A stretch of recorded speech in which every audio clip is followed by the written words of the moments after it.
Hey, welcome back to the channel. Back in the garage today. It's that time of year when you got to start thinking about getting the bikes ready for storage. And one of the things I've never shown is what I do for the Royal Enfield Scram411 for putting it in storage.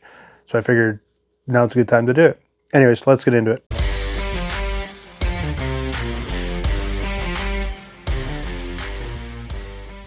So what I do for storage for the Royal Enfield Scram411 is, to be honest with you, pretty much the same as what I do with the bikes. Make sure the fluids are all topped up. Got some gas line antifreeze in it. Just little maintenance stuff like that.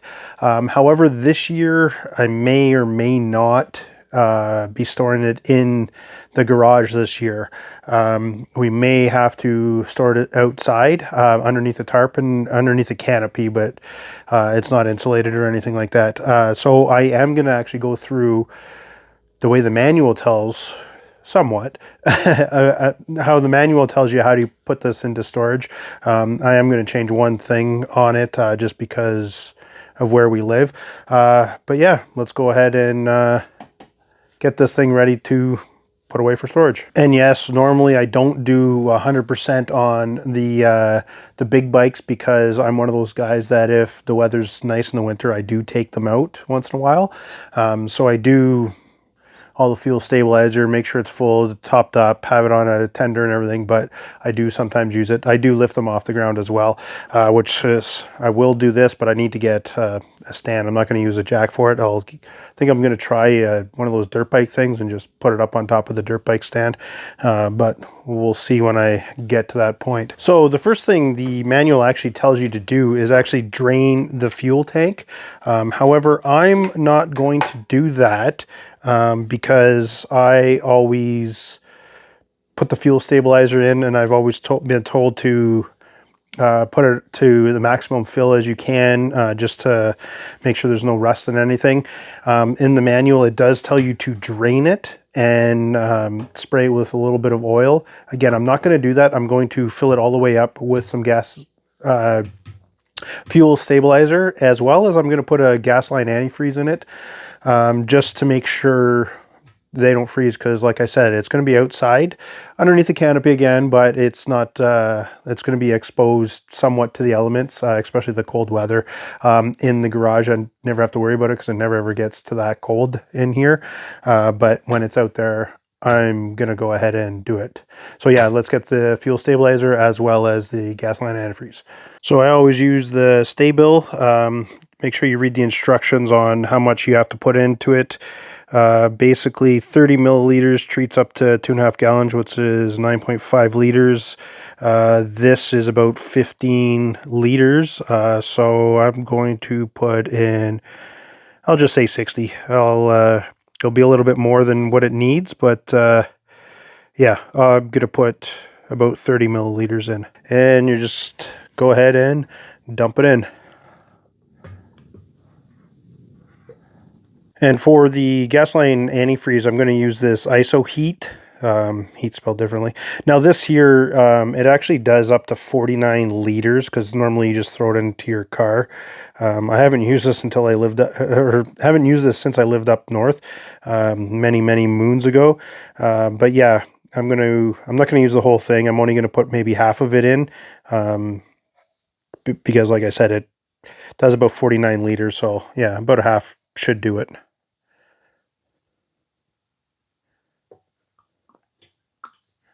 So I always put those things in before I fill it up with the gas, just because in my mind I think it will mix better than putting the gas in and then throwing those in. But I really don't think it makes a difference. It's just my own neurotic self. Anyways, now let's fill it up with gas.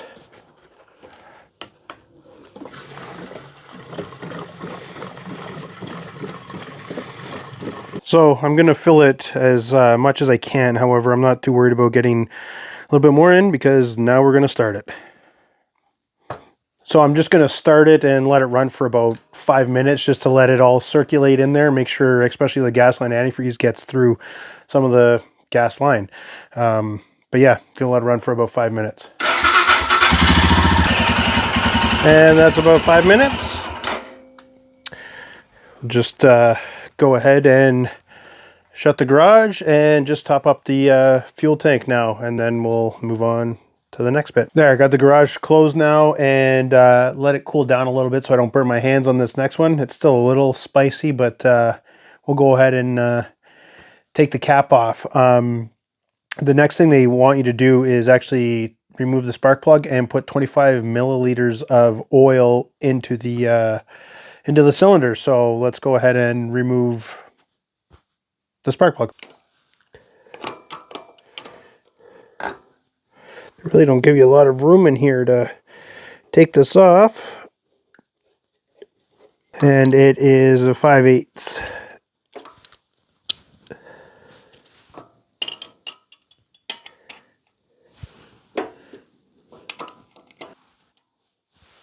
There, I got the spark plug out. Good time to check it. Looks pretty good. Okay, it doesn't really matter which oil you use, just motor oil. So I'm just going to use some of my leftover Indian. It just needs to be new oil. Don't put any old oil in there, obviously, but there. We'll just let that drain in for a little bit. Make sure it all gets down. Should be good. We'll put the spark plug back in because you want to actually just turn the motor over just to get the oil all over the cylinder. It says just to block it off before you put the spark plug back in, but I think just putting it in and not putting the cap on it should be good enough. Okay, we'll just crank her over.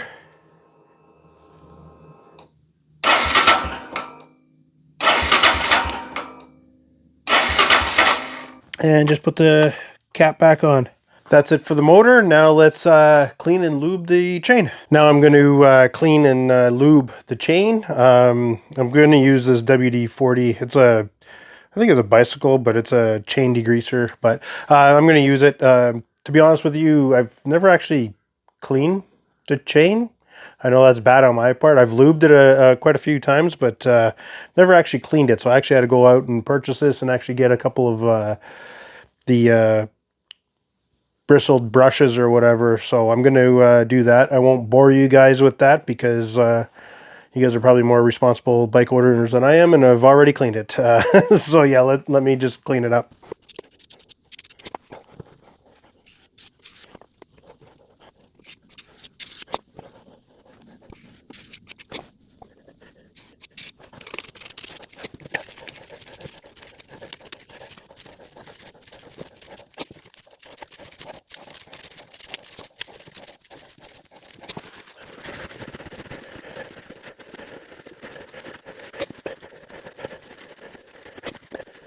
There, now to lube it up, I'm going to use Lucas Oil Chain Lube.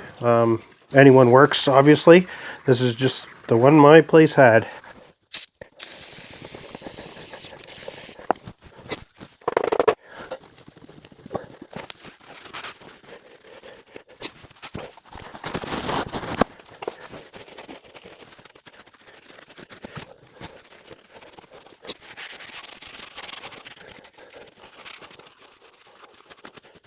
Okay, now the next thing up in the manual is actually taking the battery out. To do the battery, you need the key, unlock your seat, and down here you have access to the top of your battery. There is another panel that's in here. I have it off because I tried putting, or I did the ST2 brake module to make it a strobing one whenever you're slowing down. That's why it's not on there. I took that ST2 off, brake module off as well, but I haven't put the cover back on, so that's why it may look different than what you have. But yeah, that's where the panel would. But yeah, you can have access to the top of the battery here, and we just have to take the side cover off to pull the battery out. So let's go ahead and disconnect the battery. So to get into this access panel, it's just the number 4 Allen key or hex wrench or whatever. And there, I got the side cover off, so I'm just going to disconnect the battery first. Always the negative first, so let's go ahead and take that off. And then the positive, or the positive. And to get it out the side, you do have to take some of these things off. They have little tabs. Like here's the a spare fuse, and they do have these rubber things that fit on it, so you will need to take them all off. Same with this here. This comes off here, and this actually pulls out here, so you can see they're all just rubberized things that go on. So I'm just going to take that off for now, and you'll need a 10mm to take the cover off.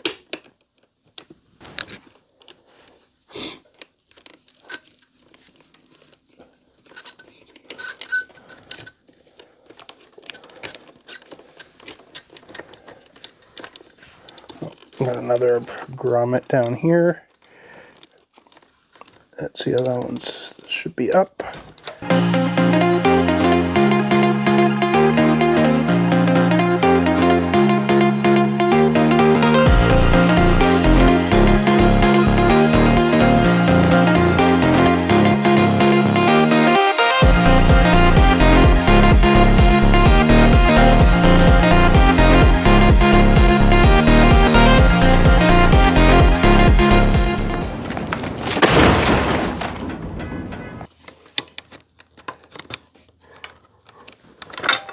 Oh my God. You guys have no idea that this is like the most frustrating thing I've ever done in my life. I should just do a video on how to take the frickin' battery out of this stupid thing. You don't understand. Like, I literally struggled with this for about a half hour, 45 minutes yesterday, and had to take a day off because I was ready to punch a hole in the wall. It is the dumbest setup. I mean, okay, so it's got this thing on the back. I've never done this before. That's why I'm so frustrated at it. And it's a simple thing like taking the battery out. It should be super easy. So from what I can tell, it's got this little loop on it. I'll call it a loop hole. That basically you have to put it in and out. So to take it out, you got to reverse it out and pull it out, and then it comes out this way. However, you have no room in there to move anything. So I don't even, like, you can't even see what this little tab is connecting to back there. Oh my God, this is like, or, well, no, you can't.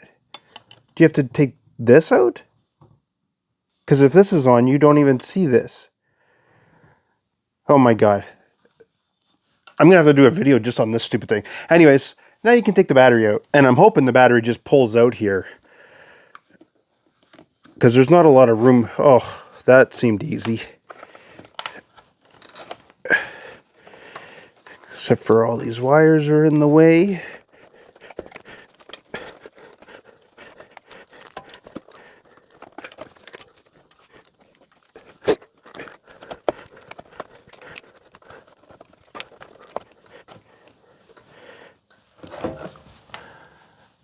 And there. Oh my God. That should be so easy. I think at the start of the next season, we're just going to sell this bike as is. Someone can come and put it in. These are supposed to be simple machines to work on, and to be honest, it is pretty simple. You just have to pack your patience, or now that I've done this once, I'll probably be able to do it a lot easier next time. But wow, that is frustrating right there. So the last thing you're supposed to do is actually cover the muffler with a plastic bag. I'm not going to do that. I'm actually just going to put a rag and shove it in the end here. The whole purpose of doing this is to keep any moisture getting out. I'm not too worried about moisture or rain or anything like that, because I am going to tarp it in the backyard. However, we do have a ravine in the back, so there could be mice out there. I can't see them actually going in here, but I don't know about you. If I get mice anywhere, that's it. I'm burning the house down. So I'm not going to I don't want to chance them getting in there. It would be pretty funny to see them come flying out there after, because they have tried making a nest in my barbecue back there, and I'm not afraid to admit that I scream like a little girl when they come jumping out.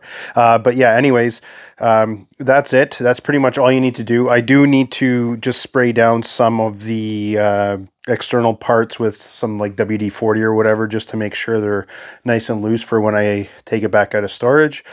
And if you're wondering why I did this all in the garage when I'm going to have to move it into the backyard later, and it would have been a lot easier just to ride it back there, I just thought of that now, and I may put that all back together, fire it up and bring it back, and then redo everything, but it'd be easier to film in here. But yeah, do it wherever you're going to store the bike is a lot easier. Don't do it where you're going to have to push it.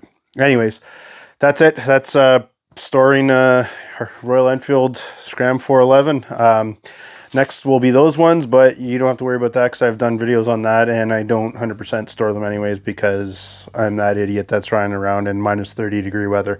But yeah, anyways, until next time, later.